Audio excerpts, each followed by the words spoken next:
The goal long term is, if we are all wealthy, is that we're all working for ourselves, and the people who are working for us are essentially robots. And today that's software robots in data centers executing code. Tomorrow it could be delivery bots, flying bots, mechanical bots that are carrying things around. This goes back to this idea of the best relationships are peer relationships. If there's someone above you, then that's someone to learn from. If you're not learning from them and improving, then there shouldn't be anybody above you. If there's somebody below you, it's because you're teaching them and enabling them. If you're not teaching them and enabling them, then get a robot underneath. You don't need a human being below you. This is utopian and it's a long ways off, but in the not too distant future, anybody who wants to work for themselves will be able to work for themselves. You may have to make other sacrifices. You may have to take on more risk. You may have to take on more accountability. You may have less steady income. But more and more, I think the younger generation is realizing that if they're going to work for themselves.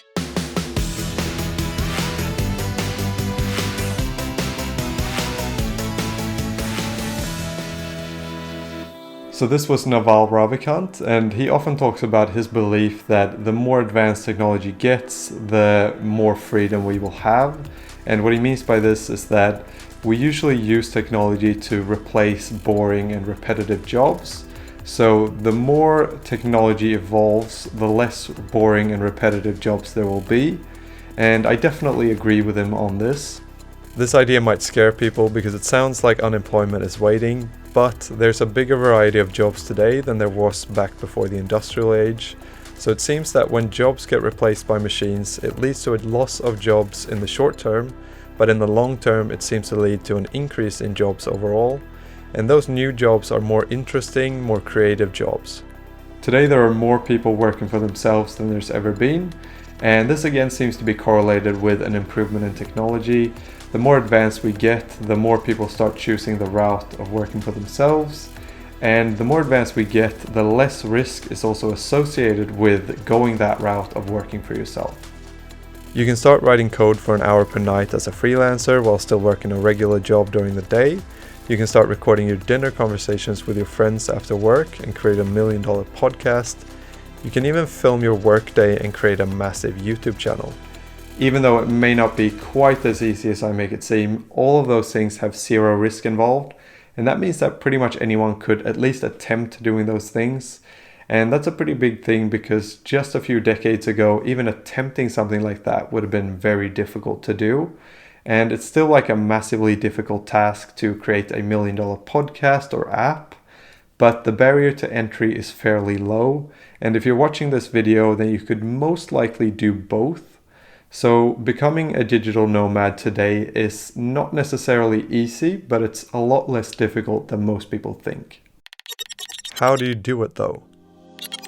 So even though you can make money through the internet doing pretty much anything, you can't just start a random business and expect that everything's going to work out great, because anyone can make money online. So here are my tips for how to go about it. The book 22 Immutable Laws of Marketing talks about the importance of being first, and this is why if you want to truly become free, you need to be first in your category. My first plan back in the day was to become an online personal trainer, but I had no plan for how to be first, and I could of course not be the first online personal trainer because that had already been done. So the book talks about the fact that if you cannot be first in your category, then try to come up with a new category that you can be first in. For me, that would have meant that I would have needed to figure out some sort of new subcategory of online personal trainer that had not yet been explored by anyone else, and that people would also be interested in. And that's the difficulty, and that's where you'd need, as Naval Ravikant would say, some specific knowledge. You would need specific knowledge within your field in order to be able to detect where there's an opportunity. And this is something that I did by accident for my YouTube channel, and that's kind of what got it started. During the summer of 2018, I searched for a day in the life of a software engineer videos on YouTube. At the time there was like 2 or 3 videos out, and they all had like 500k plus views. So I thought I should make a video like that because there seems to be an unexploited demand for it. But I didn't make the video, and then like 6 months later I saw that there was like 6 new videos out and they all had like 300k plus views. So then I decided to create one of my own, and that is what initially sparked the growth of my channel. So this is what you want to try to do, and it can be done with dumb luck, just accidentally finding an unexploited niche with high demand, but it usually takes some form of specific knowledge. Maybe you're a welder and you see that there's a new, more efficient technique emerging, so you start teaching that, and that's how you get started. I don't know anything about welding, but that could be a way to do it. And this is how I currently work with my YouTube channel. I try to come up with new categories of videos that people have not seen but would be interested in.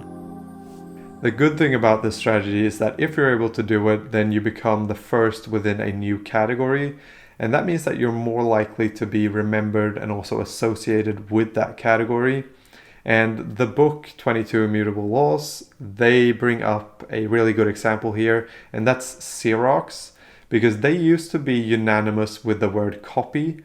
You'd say like, oh, just do a Xerox copy. Even if you didn't use a Xerox copier, you would say Xerox copy.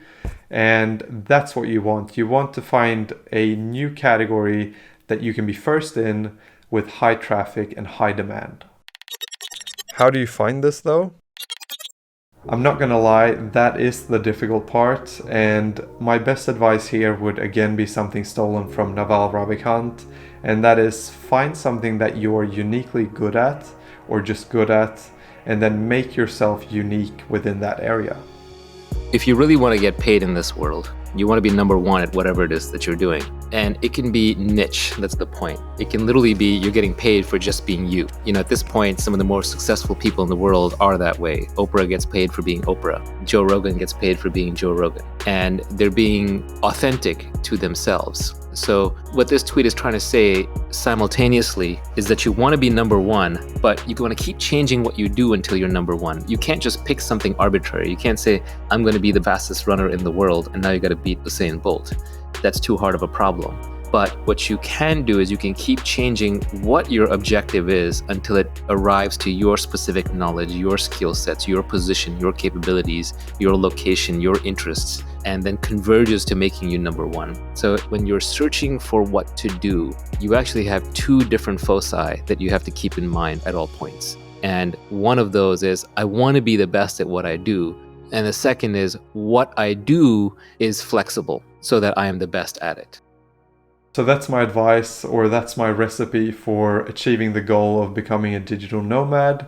And again, this is something that is not necessarily easy, but I think it's a lot less difficult than most people think.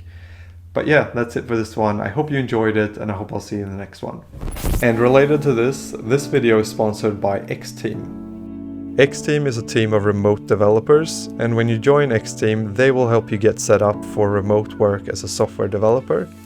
You define an hourly rate, and then based on that and your technical skills, X-Team will then find you jobs that would fit you, which is crazy good since the most difficult part of getting into freelancing is finding high quality work.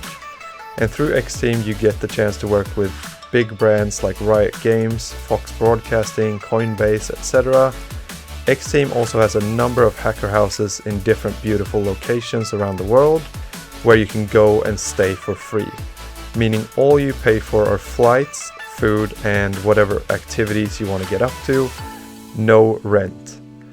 And these X outposts, as they are called, will be full of other remote developers who you can hang out with and learn from.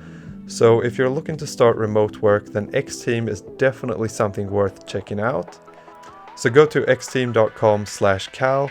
There's also a link in the description.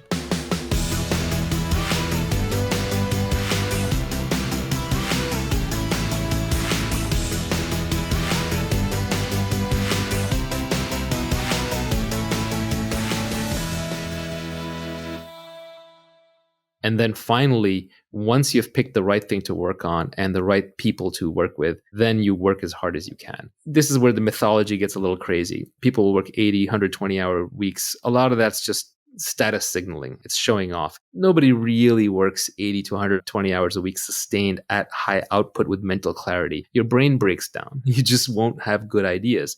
So really the way people tend to work most effectively, especially in knowledge work, is they sprint as hard as they can while they're working on something and they're inspired and they're passionate. And then they rest, they take long breaks. It's more like a lion hunting and much less like a marathon runner running. So you sprint, then you rest, you reassess, and then you try again. And what you end up doing is you end up building a marathon of sprints. Nibby just made the point to me on the side that inspiration is perishable, which is a very good point. When you have your inspiration, do it right then and there. This happens to me a lot with my tweet storms. I've actually come up with a whole bunch of additional tweet storms besides the ones that are already out there. But sometimes I just hesitate or I just pause and then it just dies. And what I've learned is if I'm inspired to write a blog post or to publish a tweet storm, I should probably do it right away. Otherwise, it's not going to get out there. I won't come back to it. So inspiration is a beautiful and powerful thing. And when you have it, just seize it.